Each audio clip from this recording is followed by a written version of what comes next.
Hello, and welcome to Slate Money, your guide to the business and finance news of the week. I'm Felix Salmon of Axios with Emily Peck of Axios. Hello, hello. Elizabeth Spires is in Alabama somewhere, so we are back with the inimitable, wonderful, and brilliant Anna Szymanski of Reuters. Hello, hello. Anna, welcome back. We have constructed an entire show around your wonkish predilections this week. We're going to have a whole discussion about exchange rates, which I feel like we can only have the whole discussion about exchange rates when Anna Szymanski is on the show. We are, of course, going to talk about Elon Musk blowing up the government because we have to do that. We are going to talk about the rate cut, which happened this week, and whether it was rather more hawkish than people thought. We're going to talk about the strikes that are happening this week at Amazon and Starbucks, which are mostly not happening, but definitely there are some that are. We have a Slate Plus segment on gifting strategies. It's a good one this week. It's all coming up on Slate Money.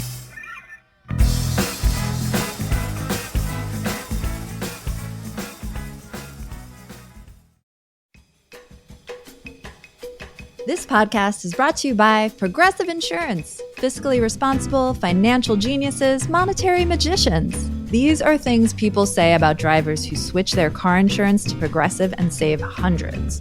Visit progressive.com to see if you could save. Progressive Casualty Insurance Company and Affiliates. Potential savings will vary. Not available in all states or situations. This episode is brought to you by AWS. Amazon Q Business is the generative AI assistant that can securely understand your business data, summarize results, and streamline tasks. Learn what Amazon Q Business can do for you at aws.com/learn more. So here we are in the sort of slow Christmas week where nothing happens. And obviously, if you're Elon Musk and you're a volatility junkie, the last thing you want is a slow week where nothing happens. And so he decided to blow up the government and create a completely unnecessary government shutdown, Emily? That's what it looks like, Felix. So we are recording on Friday afternoon. There is a chance, I suppose, that the House could vote again, and this continuing resolution that they revamped because Elon Musk said so could, I suppose, pass, but it's not looking good. And yeah, we have basically this unelected billionaire that appears to run the government from the command center of X.com. He tweet-stormed 150 tweets about this 1,500-page bill that had been painstakingly hammered out in Congress. And on the basis of a bunch of misinformation and disinformation about what may or may not have been in the bill, he basically blew it up by power of Twitter megaphone. And now we are not only going to have a government shutdown, but also there's very little clarity on what exactly he's demanding or what could persuade Congress to cobble together something that works.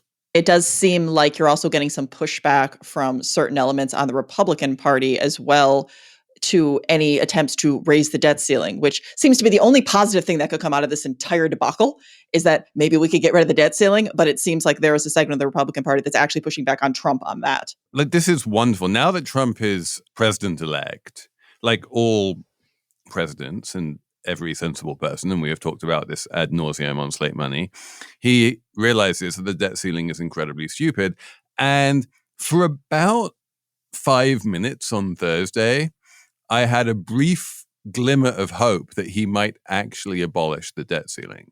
When the bill came to a vote on Thursday night, it suspended the debt ceiling for 2 years rather than abolishing it. I'm like, well, that's no use. We've got to abolish this thing. I know that we don't have Elizabeth Spires on this week, who's the expert on all things politics, but I feel like maybe the moment has passed for something sensible to happen, and now the chances of actually abolishing the debt ceiling remote again. Well, it seems like the debt ceiling is used for leverage by whichever party, is out of power. And in this case, it's the Democrats who want to reserve the right to use the debt ceiling, essentially, especially when Trump tries to extend his tax cuts next year when he actually is president. I mean, I think it is worth emphasizing that he's not actually president right now, just saying. But the Democrats, one of the reasons they kiboshed the compromise bill on Thursday night was they said, we don't want to give the Republicans this debt ceiling extension because that would give them a free pass to cut taxes and not have to worry about how much it cost, essentially. So it seems like when push comes to shove, when they're on the other side of the coin, they're now using the debt ceiling just the way the GOP does typically, right? To get what they want. It's become a point of leverage. And I know, as Felix noted earlier, it did seem like maybe there was a chance for a moment that's out of some of the Trump chaos, we were actually going to get someone who's going to be like, okay, we're done with this thing, so no one can use it. But Emily, as you said, both, and I think honestly in this instance, it was both from the right and the left. There was actually pushback towards apparently keeping the debt ceiling. And then that gave Trump enough time to like take a breath and be like, oh, well, maybe we'll actually just push it out until the next person is in office, which again is essentially useless. I mean, it's really astonishing to me the role that X.com and misinformation played in, like you were saying, Felix, and what Elon Musk did here. I mean, there's definitely, you can go online and read a bunch of articles, but he was just tweeting misinformation about the CR in the first place, saying, it gave lawmakers like outrageous raises in pay, that it spent, I think he's, I hope I don't get his lies wrong, spending billions on the stadium for the Washington football team, just all kinds of lies. He said there was like $60 billion of aid to Ukraine, which there wasn't. There was not. Right. And so it disturbs me, I think, even more than like, okay, this billionaire can have his way and is maybe helping the president-elect run the country, but like he's just making stuff up to do it. And the media landscape right now is so fractured that that's possible. Like he can just lie and it works. My question here is that Elon is spending more time with Trump than I think probably anyone else on earth. I mean, probably more than J.D. Vance. Almost certainly more than Melania. Melania's like, thank you. Thank you so much. And one imagines that they're kind of on the same page, working in concert. Do we think that Trump is telling Elon to do this or encouraging Elon to do this? Or is this Elon just being Elon, waking up at 2 a.m, tweeting up a storm because he's crazy, suddenly deciding that he's going to endorse the AfD in Germany and all manner of other crazy stuff? And Trump really has no control over him because no one has any control over him. I would guess it's the latter. Obviously, I have absolutely no clue in reality, what the day-to-day relationship is between Trump and Musk. But it strikes me, just based on Trump's personality, I would have a hard time believing that he would want to go through someone else and then have someone else get the credit for the fact that this bill got kiboshed. To me, if anything, that means that Musk might not be long for this administration if he continues to do this and he continues to outshine Trump, but that's a separate issue. Yeah, that is one of the Democrat talking points. The standard Democratic line now is to talk about President Musk and Vice President Trump in order to get Trump angry at Musk, clearly, and in order to create the massive fight between them that is inevitable at some point. But why are Musk and Trump so close? Is it simply that Musk is the richest man in the world and he has unlimited funds and can help Trump like wield power? When Musk threatens people that anyone who votes for this bill deserves to be voted out in 2 years, and we know he can primary and fund campaigns as many as he wants, unlimited, is that the thing that attracts Trump? Just like the unlimited funds to sort of back up the power, like not only the social network power, but just the financial wherewithal. Like I guess I don't actually understand why Trump is so into this guy. I think Musk has two things that Trump really values. One, as you say, is bottomless pockets. And I've been reading for many, many years about how the amount of money in US politics, large though it is really very small compared to the amount that US politics can change the fortunes of individual companies. And that weirdly, you might expect it to be orders of magnitude larger given how important politics is to the fates of individual companies and the economy. Musk seems to be leaning into that and saying, like, I can spend as much as everyone else combined if I want to. And I'm willing to do that. And Trump is finding that obviously very attractive. And at the same time, Musk controls the single most powerful news outlet in America. So that helps too. And what's more, Musk has shown himself willing and able to put his thumb on the scale of X and make it lead and right. And, like there's no doubt that Elon's control of X was instrumental in handing Trump the decisive victory that he had in November. Is there a comp to Elon Musk in United States world history where someone has just like elbowed with money his way into oligarch status? The one who springs to mind would be Silvio Berlusconi. No, definitely. I mean, I think you could also look throughout U.S. history during the period of time during like the Gilded Age where no one remembers the names of any of the presidents. And part of the reason that no one remembers the names of any of the presidents is because they didn't have nearly as much power as the people in business at that time. Mm-hmm. So I don't necessarily think this is completely unprecedented, but what is just obviously you add in technology and the speed of communication, all of these different things that I think it amplifies both when you have someone who is that wealth as well as someone who is essentially controlling such a large swath of media at that time. I mean, I do think it is legitimately, in that sense, a little bit different than what we would have even seen in the past. And Felix, I do agree. Berlusconi's a decent comparison. One of the things we have seen in the past, like if you look at, say, the Russian oligarchs back when they controlled Russia, they were content to wield their power more or less behind the scenes, much as the Gilded Age oligarchs did in the 1920s in the United States. The difference with Musk and Berlusconi is that they actually want to be out there front and center taking credit for pulling the strings. And that is weird and pretty rare. Mm-hmm. It's just so brazen. It's like there's no shame at all. I mean, we knew this about Trump obviously for a long time, but I guess this is just the natural result of that shamelessness, just to be upfront about, I'm buying influence, I'm buying the government, I'm buying the president. Here I am. Follow me on Twitter.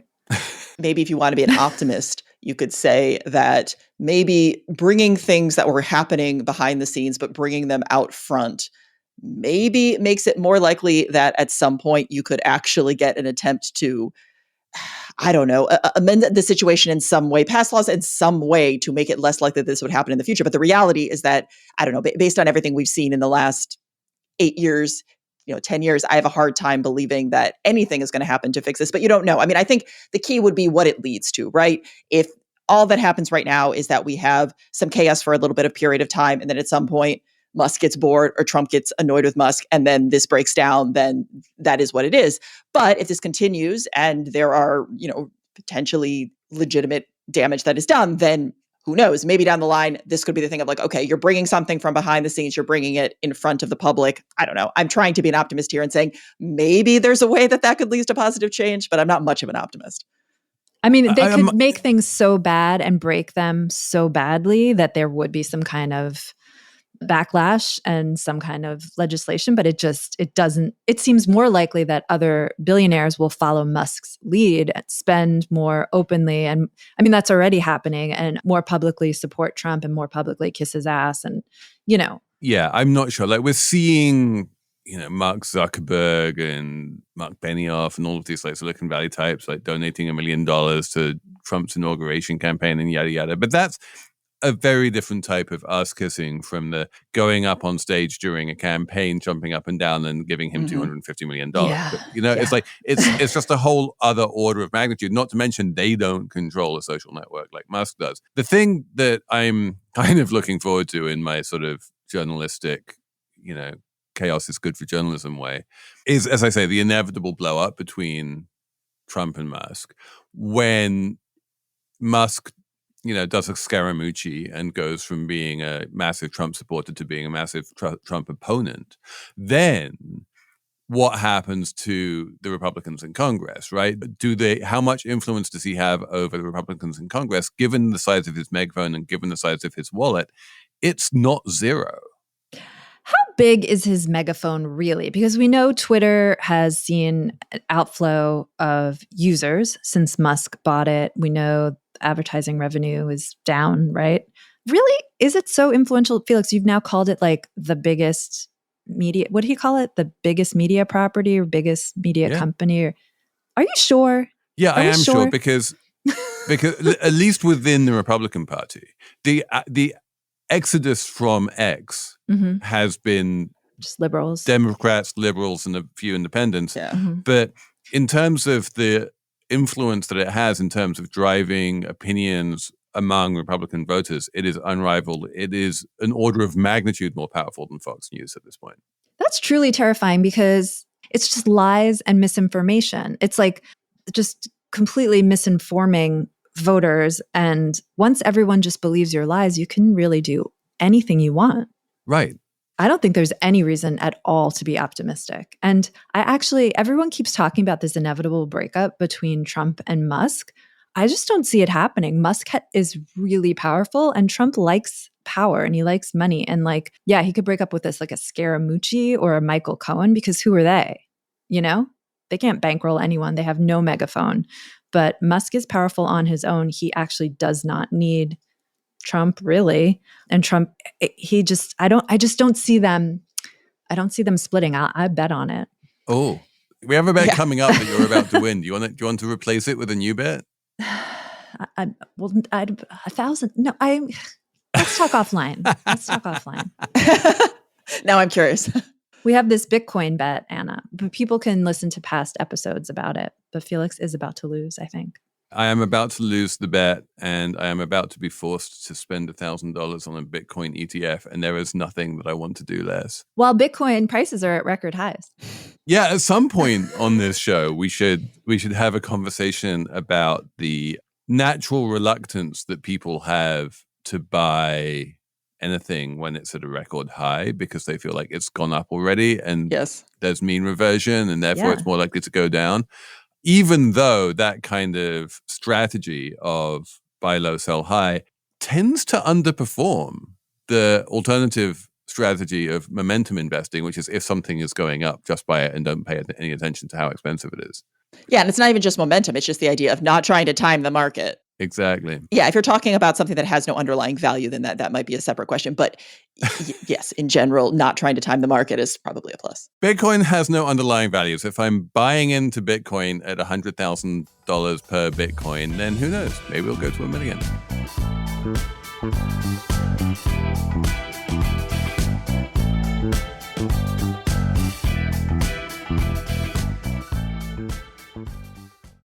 When it comes to smart money management, one of the best pieces of advice is to make your money work for you. Well, Discover is accepted at 99% of places that take credit cards nationwide, and you automatically earn cash back on all your purchases.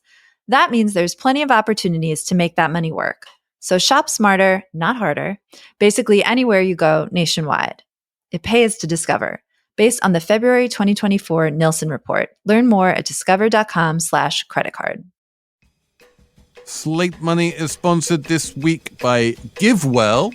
It's a non-profit. It researches and recommends giving opportunities, and it is committed and has been for years to maximizing the impact of donations.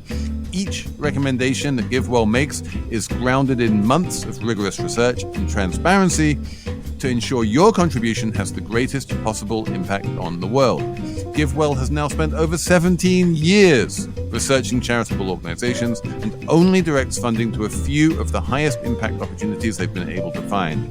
Over 125,000 donors have used GiveWell to donate more than $2 billion, and rigorous evidence suggests that these donations will save over 200,000 lives. GiveWell wants as many donors as possible to make informed decisions about high-impact giving, so you can find all of their research and recommendations on their site. It's all free, and you can make tax-deductible donations to their recommended funds or charities, and GiveWell takes $0 as a cut. Nothing at all.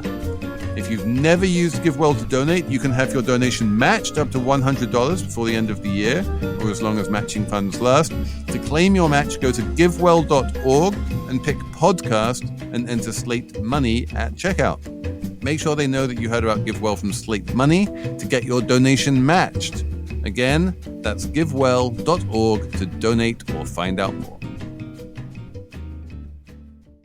We should talk, though, about actual things that affected the economy this week. Foremost among them, a surprisingly hawkish rate cut from the Fed. Anna, you're our resident Fed watcher. Everyone expected the Fed to cut by a quarter point. The Fed did cut by a quarter point. Everything was in line with expectations. And then suddenly the stock market tanked and bond yields rose.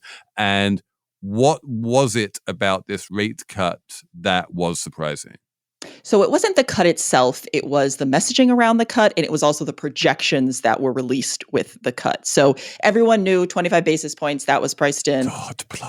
Dot plot, yes. So basically every quarter, this statement of economic projections is released, and which includes, as Felix was saying, the dot plot, which is where the Fed basically says where they think rates are going to land, how many cuts that are going to happen in the next year or 2 years. So what happened this time around was the number of cuts that were priced in for the next year were halved. It went from 4 to 2. And then on top of that, the projections for inflation also increased slightly. There was also dissension on this cut. And then also some of the language that Powell used was indicative of the fact that they think that rates are not going to come down as much as people anticipated previously. Oh, other thing I forgot to mention was, of course, the neutral rate, which is seen as the interest rate that neither stimulates nor restricts economic growth. The expectation for what the neutral rate is also went up. So all of these things suggested to the market that interest rates are going to remain higher than they had previously anticipated. And interestingly, the market is even more hawkish than the Fed in that the market is even pricing in fewer cuts next year and fewer cuts moving forward, indicative of the fact that it believes that basically we may get 50 basis points more, maybe, of cuts, and then we're done, which is significantly different than where we were even a year ago. So let me ask you about the Trump angle to this, because if you ask Jay Powell at a press conference, are you swinging to hawkish because you reckon that Trump is going to get all tariffy and that's going to cause inflation and you're going to have to keep rates higher as a result? He'll be like, no, I'm not pricing in anything from Trump. I'll deal with Trump as and when Trump does stuff. But it doesn't seem to be entirely coincidence that this swing to hawkishness, not only in the Fed, but also in the market, has coincided with this realization that Trump is going to Trump, and that might have to end up having a significant influence on monetary policy. And essentially, Powell basically admitted that. Of course, he did do the standard answer of, no, of course, we're not thinking of politics. But then when people pushed him on it, he was like, well, yes, some of the members of the committee did, in fact, consider what might happen in policy in terms. So he basically all but admitted that, yes, of course, the fact that Trump has now been elected, the fact that he has far more power in terms of what he can do moving forward. So yes, what came out of the meeting was clearly the acknowledgement that the Fed is taking into account the fact that we now have a president in power who is putting forward policies that have the potential to be rather inflationary. Now, of course, whether they will actually be inflationary or not, what exactly will get passed, what the impact of that will be, how other countries will respond, no one actually knows that. And the Fed is not going to act to preempt that. However, I think it makes sense that the Fed is probably going to be more cautious moving forward as we go into an environment where the risk seems to be a little bit more on the overheating inflation side. Now, the weird sort of right turn that I want to make here is to ask you a question which maybe not actually be as weird as it sounds, but what does all of this mean for Brazil? It was the question really everyone was thinking of, like, well, what does this mean for Brazil? So the reason that people are talking about Brazil is that Brazil's real, their currency, is the worst performing currency this year. And that is really for two reasons. A, there's the general issue that when people expect interest rates in the US to be higher, and that means the dollar is going to be stronger, then that is obviously going to be very negative for a lot of currencies, because obviously the dollar is strong in relation to other currencies and especially emerging market currencies. So there's a general trend, and then there's a specific trend to Brazil. And that's the issue that Brazil has a large budget deficit. They have a fairly high debt to GDP level. And almost more important than that, the market has very little faith in this current government of their President Lula, who recently also had brain surgery. Side note. Twice, yes. The fact that you have both a local issue of concerns about their fiscal health, and you have this general issue. You bring those two things together. That's the reason why the real has been so weak this year, and especially so weak since Trump was elected. And we are getting scarily close to an actual financial crisis in Brazil. It seems like the central bank is in there intervening in the currency markets to try and stop the real from plunging even further than it already has. And as we all know, when it comes to central bank interventions like this, they basically never work if you're trying to prevent a big move in a certain direction. If you're trying to work with the market wind behind you, then central bank intervention can work. But this kind of thing, they seem to be incinerating tens of billions of dollars for no reason. I was going to ask, one of the pieces we read in the prep for this conversation mentioned that Brazil has very low unemployment right now and the economy is growing. So what's the problem? It's growing because they have completely unsustainable fiscal situation. So you can't just keep taking on more and more debt. If the productive capacity of your economy is not actually growing, you're just simply throwing more money into the economy. That's completely unsustainable, especially when you have very high borrowing costs. So it also is the point that if you do have a better financial picture, that also should give you the leeway to be able to make more cuts. And the fact that the government is seen as being fairly unwilling to do that, or they're putting forward fiscal measures, but they're very watered down. They're putting forward spending cuts, but they're watered down. That makes the markets very nervous. And Brazil is an economy that it requires foreign borrowing. It needs capital from outside. Right. And the rest of the world does not trust the fiscal situation in this country. And there's the concern, even though you have had, not only have you had the central bank working directly in foreign currency markets, but you've also had significant increases in their borrowing rates, their policy rates. They raised it to 12.25%. They've said it's going to go to 14.25% by March. But the concern is that if the fiscal situation doesn't get fixed, the monetary policy situation won't matter. Is what's happening in Brazil sort of an extreme version of what's happening in Europe, whereas like in France, fiscal discipline is desired, but they can't do it? If in France you have this government who's being like forced by the bond vigilantes to make cuts and the politicians don't want it, that is kind of the same dynamic as what's happening in Brazil, where basically, to your point, the markets are saying, look, the economy is healthy. It is growing. Unemployment is low. Under any normal basic Keynesian principles, this is the time when your deficit should be shrinking. In fact, your deficit is growing and is now 9.5% of GDP. That is completely unsustainable, especially given your borrowing costs. You need to do something about this. Lula is, a leftist. He is reluctant to sign on to this kind of thing, but a little bit like Macron, he feels like he has to, so he eventually signs on to a sort of watered down version of that, which the markets just don't trust.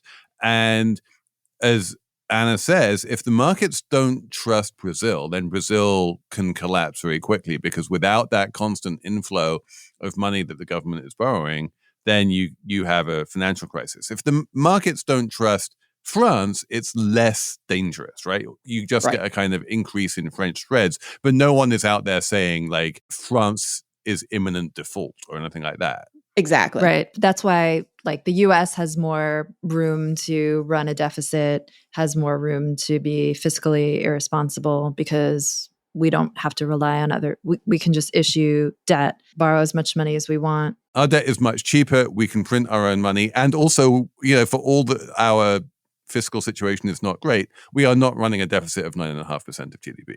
Right. And for as much profligate Biden spending, it wasn't anything like what this Lula dude is doing or has done. Well, also, the U.S. almost has the opposite problem. We have so much capital flooding into the U.S. And we have, if you just look at the percentage that U.S. equity markets make out of global equity markets, how we're just pulling away so much capital is coming here. It's part of the reason that the dollar is so strong.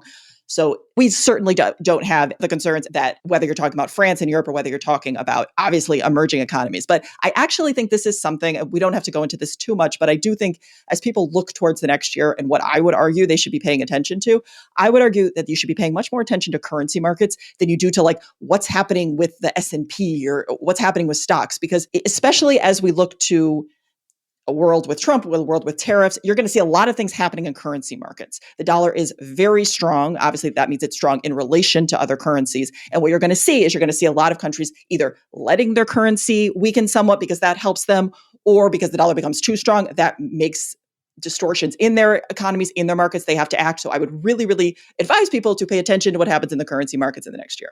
One of the weird economic tautologies that I don't ever entirely understand, but I like to sort of trot out from time to time, is this idea that the current account deficit is a capital account surplus, which basically means that if you are a country like the United States that is running a massive trade deficit, the flip side of that is that there's huge amounts of money flowing into the country. It's an arithmetic necessity. And has to. People often think of this as, well, that's just the flip side of having a trade deficit. If you have a trade deficit, then that means the money is going to flow in. But in fact, the causality is not so obvious, right? And in a world like the one we're in, where you have huge amounts of money flowing into America to buy NVIDIA stock and to basically, throw capital at the mega cap techs and all the rest of it, that in a weird way kind of creates the trade deficit. It does. It does. No, this is actually, it's something that, Michael Pettis's of the world talk about quite a bit.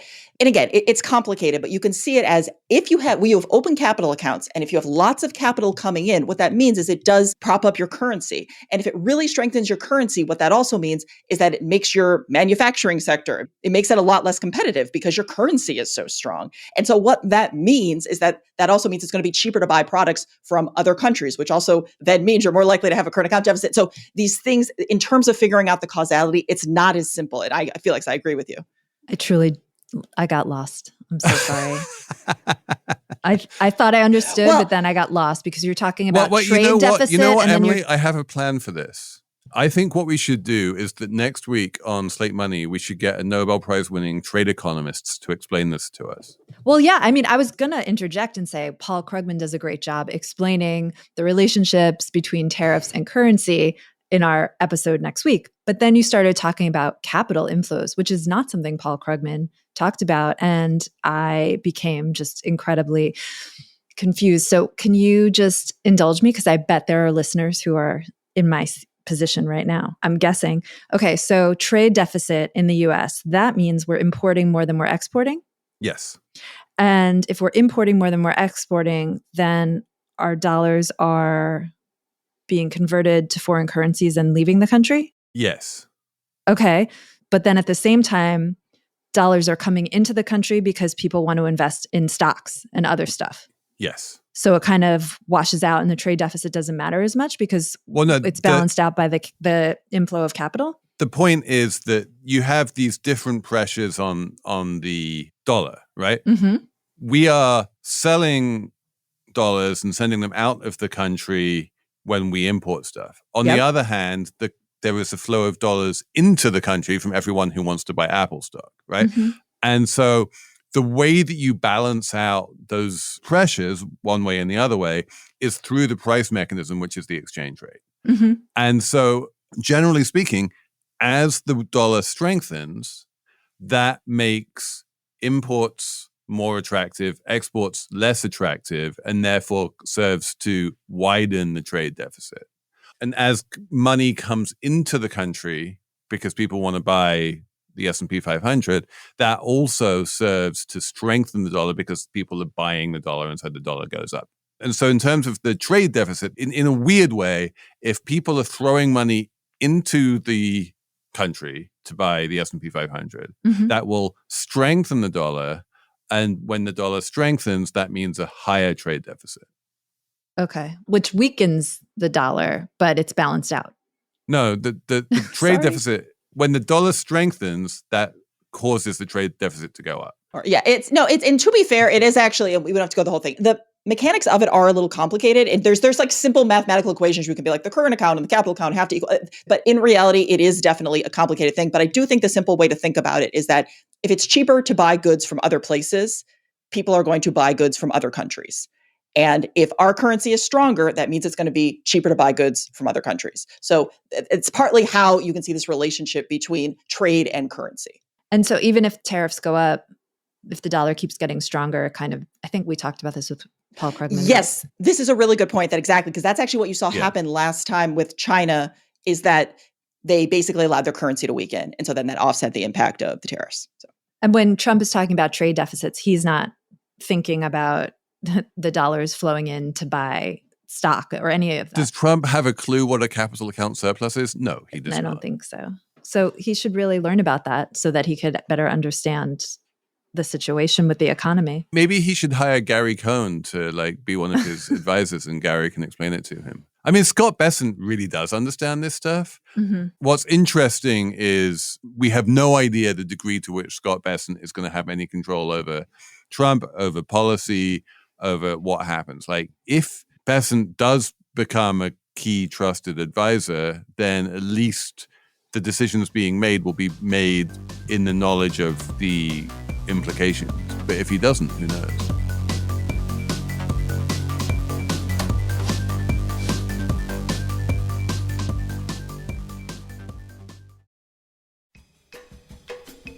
Slate Money is sponsored this week by Coda. I have a question for you. How many apps and programs and platforms do you use to plan your work just for the first quarter? Or what about for the whole year? When you're building a successful startup, you don't have time to waste staring at a virtual mountain of spreadsheets and disconnected project trackers. That's where Coda's all-in-one collaborative workspace comes in. With Coda, you get the flexibility of docs, the structure of spreadsheets, the power of applications, and the intelligence of AI, all built for enterprise. Coda's seamless workspace keeps your team on the same page, facilitating deeper collaboration and quicker creativity. Anything else on your work wish list? Don't spend your holidays dreading Q1. Get your work from planning to execution in record time with Coda. To try it for yourself, go to coda.io/slatemoney today and get 6 free months of the team plan. That's coda.io/slatemoney to get started for free and get 6 free months of the team plan. coda.io/slatemoney. This podcast is brought to you by Progressive Insurance. You chose to hit play on this podcast today? Smart choice. Progressive loves to help people make smart choices, and that's why they offer a tool called Auto Quote Explorer that allows you to compare your Progressive car insurance quote with rates from other companies, so you can save time on the research and can enjoy savings when you choose the best rate for you. Give it a try after this episode at Progressive.com. Progressive Casualty Insurance Company and Affiliates. Not available in all states and situations. Prices vary based on how you buy. So I was watching the news on Thursday. Well, I don't have a television, so I was seeing clips on some kind of social media site showing Teamsters getting arrested in Maspeth in Queens, where they were out on the streets striking against Amazon, and it looked kind of chaotic and almost violent. Emily, what is going on? There are Teamsters versus the police and arrests being made, and Amazon is somehow part of this? Yeah. So on Thursday morning this week, the Teamsters launched a strike against Amazon in 7 warehouses across the country, in Queens and Southern California and Illinois. Now, Amazon has hundreds of warehouses. So the first thing to know about this strike is you'll still get your packages on time. Maybe a few people won't, but it's not going to really affect Amazon's run of business. But anyways, they have gone on strike in these warehouses and it's getting a lot of media attention. I can't speak to the specifics of what happened in Maspeth with the police, but a story like that is kind of exactly what the Teamsters want. You know, when they launch this, they want attention during this peak season for Amazon. This is Amazon's Super Bowl. It's the holiday season. The few days before Christmas is when Amazon is at their peak, right? That's when people are desperate for presents and they want their stuff to come exactly when Amazon says it's going to come. And it's the first strike against Amazon since the union teamed up with the Teamsters, which happened last summer. So it's sort of like baby's first big labor action. Okay. So let me just ask some basic questions because I haven't been keeping up nearly as much as you have. Number one, are Amazon's warehouses unionized? And number two, is the union that they're members of the Teamsters? A few of Amazon's warehouses and drivers have unionized. I think we spoke when it happened when the Staten Island warehouse unionized and started all of this off. And they had a real election and it was certified by the NLRB. Some of these other warehouses have unionized, but they haven't gone through the NLRB election. That's still okay in labor law. You can still have a union and vote to unionize without this federal agency helping you out. There is a dispute. Some of these union members aren't employed by Amazon. They're employed by contractors, the drivers especially, these contractors who, contract with Amazon and all they do is drive for Amazon. So there's sort of this big dispute about, do these drivers actually work for Amazon or not? Of course, the union says they work for Amazon. Who else is there? Amazon tells them how to do their deliveries, sets the pay, sets the standards for how they work, all of this. And when you talk to Amazon about the strike, they're like, most of these people don't even work for us. Like, what even is this? And there's litigation about that. The NLRB has said, yes, they should be considered employees of Amazon, but the NLRB is about to be taken over probably by a bunch of Republican Trump appointees. And, the union can't really expect them to have the backing of the NLRB anymore after January 20th. So what difference does that make? If these drivers are not considered to be Amazon employees, but they still want to strike against Amazon, why does that matter, whether or not they're employees? So the reason for the strike is because the Teamsters and the union members haven't even been able to get Amazon to sit down at the negotiating table and hammer out a first contract. And as we all know, like, a contract is everything when you're in a union. Like, what's the point of being in a union if you can't sit down with your employer and say, okay, this is what raises are going to be, this is what benefits are going to be, this is my protection against getting fired, these are the safety regulations you'll follow. Like, that is the whole thing, right? Amazon hasn't come close to the bargaining table at all. And if it can get rulings saying that these drivers aren't actually employees and saying that Amazon doesn't have to bargain with them, that like their whole deal is gonna crumble. So then a lot of what the people going on strike right now really are asking for is not even the specific things related to, pay or work, all that. It is explicitly to be recognized as employees of Amazon that Amazon has to speak with. Yeah, recognize us, recognize our union, and come to the table. There aren't even like demands yet of like what pay raises should be or benefits.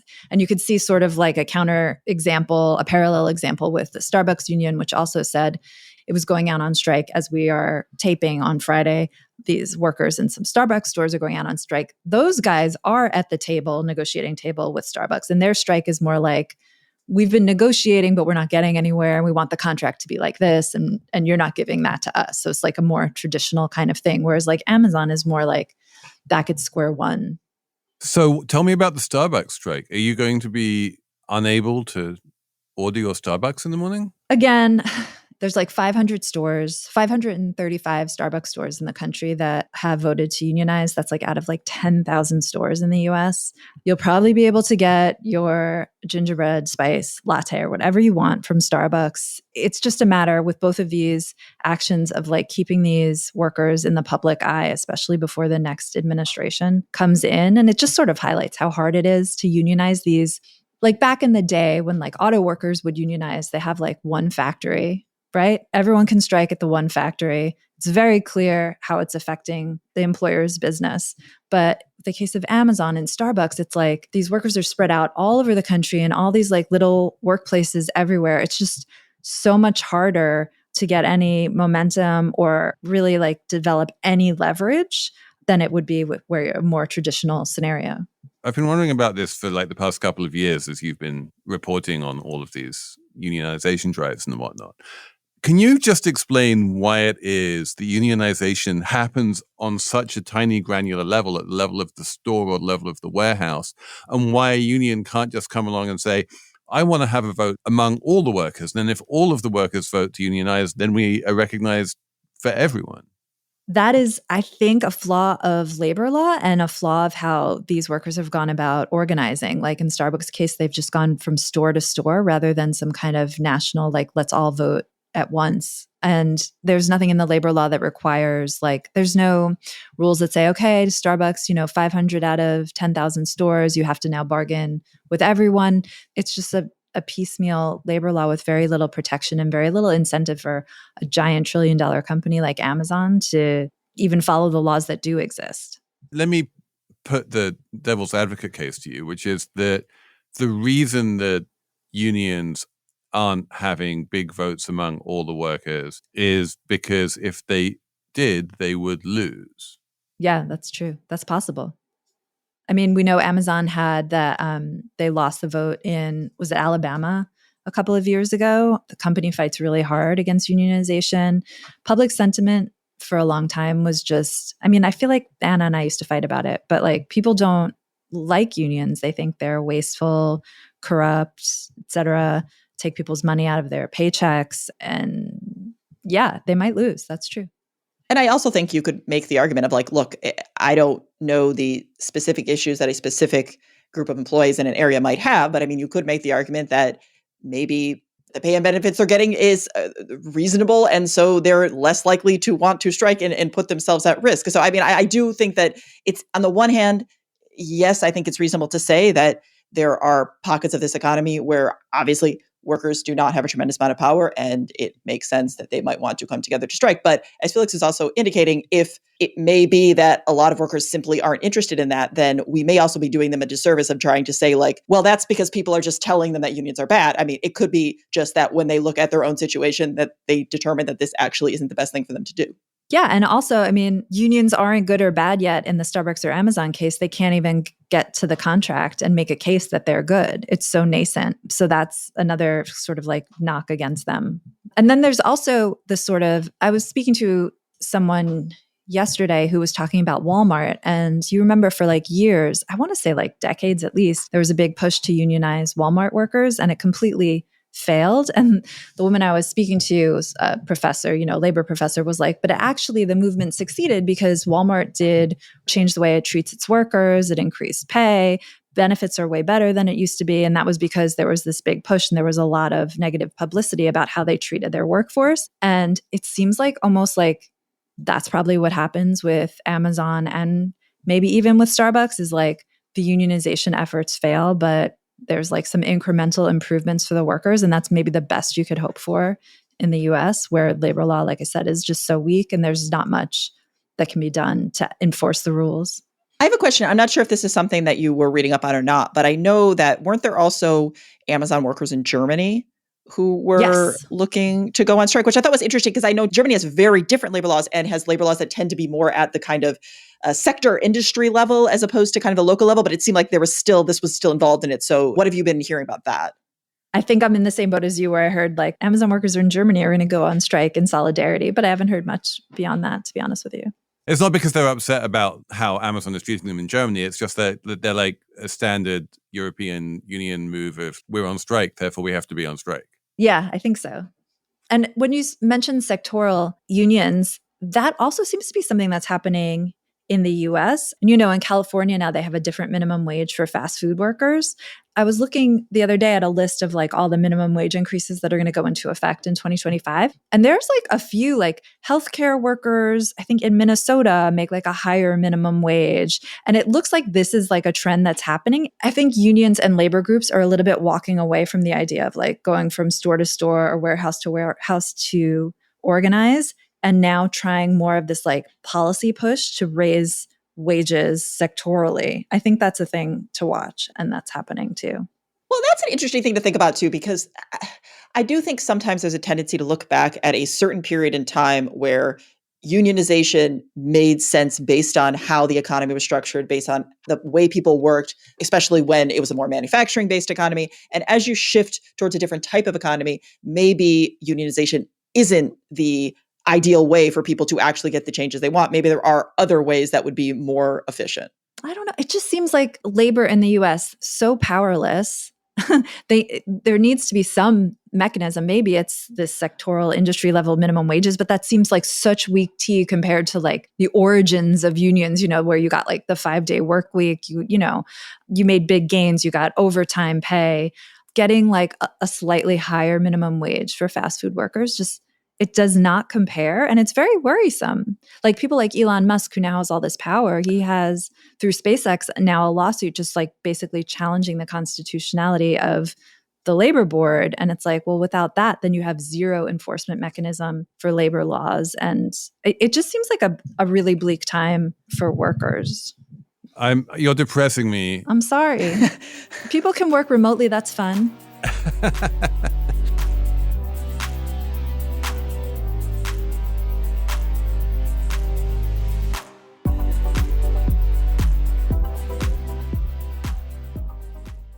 When it comes to smart money management, one of the best pieces of advice is to make your money work for you.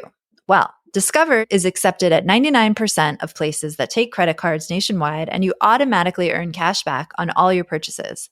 That means there's plenty of opportunities to make that money work. So shop smarter, not harder, basically anywhere you go nationwide. It pays to Discover. Based on the February 2024 Nielsen report. Learn more at discover.com/creditcard. Anna, what's your number this week? My number is 4,350, and that's dollars. And this is if you are looking for a gift for the fixed income nerd on your list.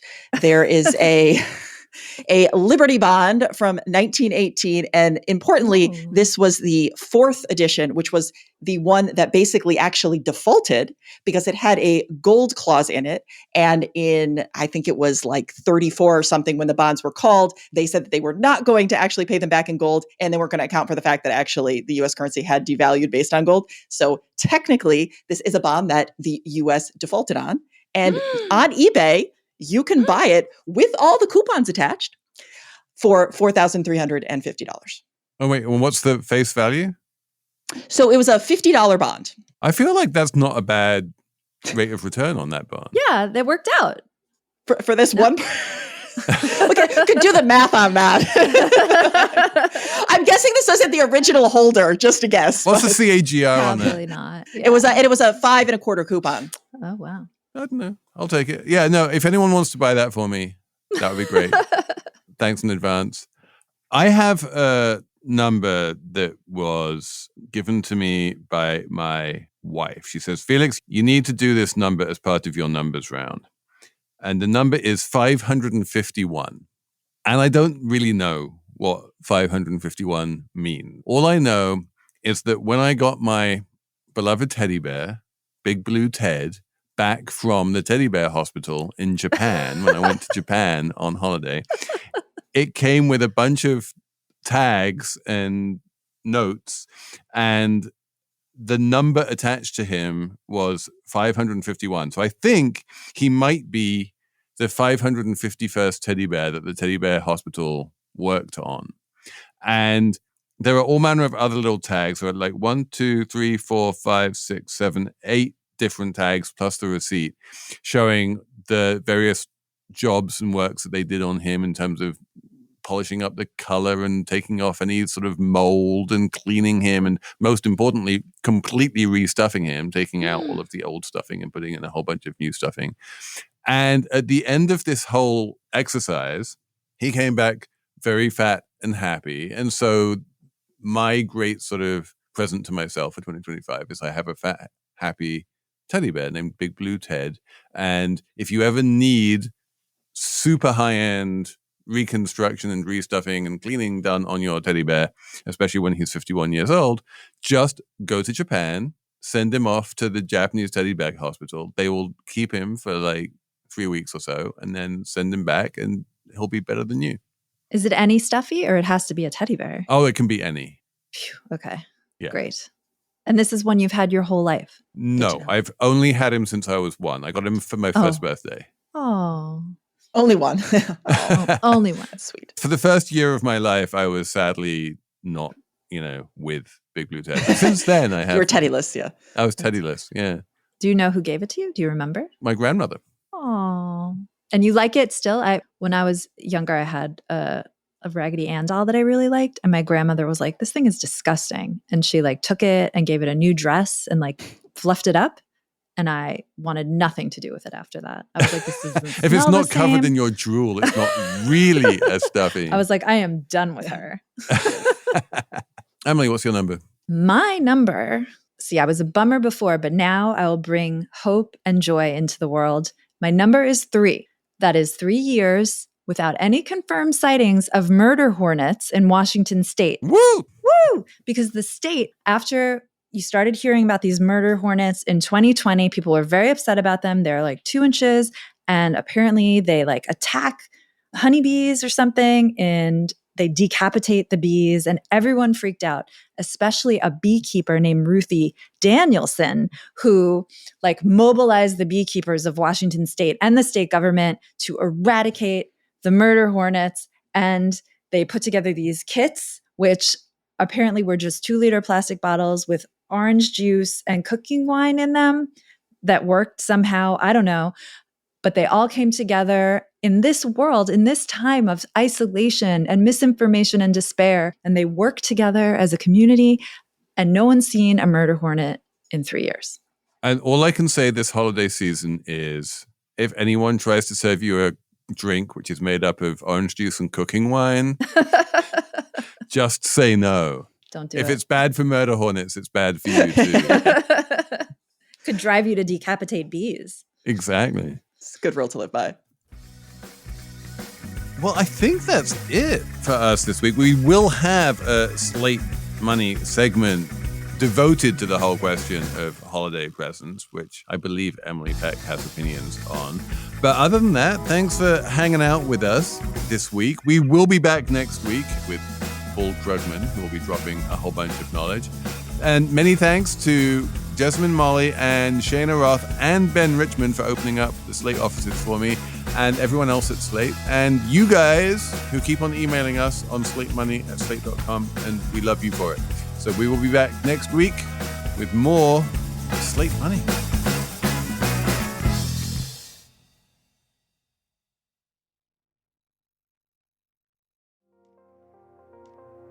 Hey, Slate listener. This is Mary Harris from over at What Next, Slate's daily news podcast. I'm here to remind you that at Slate, we are here to help you make sense of what comes next. With Slate Plus, you'll get unlimited access to the tools you need to navigate this moment. That includes exclusive episodes of Amicus, which unpacks the legal battles shaping our future, and Political Gabfest, where the biggest questions about our political landscape are tackled with depth and a sense of humor. Plus, you'll get ad-free listening across all your favorite Slate podcasts, including my show, What Next, where I connect the dots on the day's headlines. It's really easy to join. Subscribe to Slate Plus directly in the Apple Podcasts app or on Spotify. You can also visit slate.com/podcastplus to get access wherever you listen. We've been here before. We can make sense of what comes next together.